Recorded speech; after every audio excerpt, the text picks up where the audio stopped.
জামালপুরের র্যাবের অভিযানে রাসেল নামের ৭ বছর বয়সী মাদ্রাসা শিক্ষার্থীকে উদ্ধার করেছে র্যাব ১৪। কুমিল্লার মনোহরগঞ্জ উপজেলার মেরুয়া গ্রামের বাসিন্দা রাসেলকে গত ২১ জুন মাদ্রাসা থেকে অপহরণ করা হয়। এরপর তার পরিবারের কাছে ১৫ লাখ টাকা মুক্তিপণ দাবি করে। প্রযুক্তি ব্যবহারে পারদর্শী অপহরণকারীরা শিশুটিকে বিভিন্ন স্থানে সরিয়ে রাখে। শনিবার রাতে জামালপুর সদর উপজেলার সোনটিয়া গ্রামে অভিযান চালিয়ে র্যাব শিশুটিকে উদ্ধার করে এবং ২ অপহরণকারী মোহাম্মদ সোহেল ও ইমরানকে গ্রেফতার করে। তাদের কুমিল্লার মনোহরগঞ্জ থানায় হস্তান্তর করা হয়েছে। শিশুটির পিতা র্যাবকে কৃতজ্ঞতা জানায়।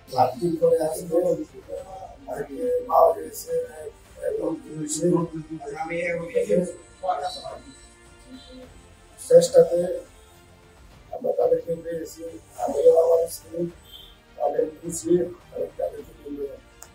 এদিকে জামালপুর র্যাব ১৪ এর ভারপ্রাপ্ত কোম্পানি কমান্ডার শেখ মুক্তাজুল ইসলাম জানান, শিশুটিকে অপহরণ করে ভিডিও কলের মাধ্যমে পরিবারের কাছে ১৫ লাখ টাকা মুক্তিপণ দাবি করে।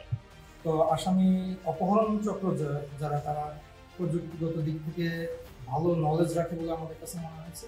তাদের ধারণা ছিল যে তারা ফোন নাম্বার ব্যবহার করবে না, এবং তারা ভিন্ন মাধ্যমে যোগাযোগ করছিল এবং এই যে ভিকটিম তার পরিবারের সাথে বিভিন্ন মাধ্যমে যোগাযোগ করে ১৫ লক্ষ টাকা মুক্তিপণ দাবি করেছিল এবং এক এক সময় এক এক জায়গায় তারা স্থান দেয়।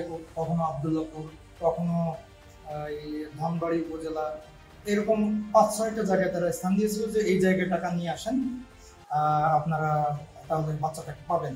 তো গত ৮ দিন হয়ে গেল, ৮ দিন যাবৎ আমরাও বুঝতেছিলাম, যেহেতু বললাম যে চক্রটি একটু প্রযুক্তিগত দিক দিয়ে তারা ভালো জ্ঞান রাখে বলে আমাদের কাছে মনে হয়েছিল, এর জন্য ধরতে একটু সময় লেগেছে। বাট আমরা সর্বশেষ তাদের চক্রের ২ জনকে গ্রেপ্তার করতে সক্ষম হয়েছি। বাকি সদস্যদের আমরা গ্রেপ্তারের জন্য আমাদের অভিযান ইনশাআল্লাহ তাদেরকে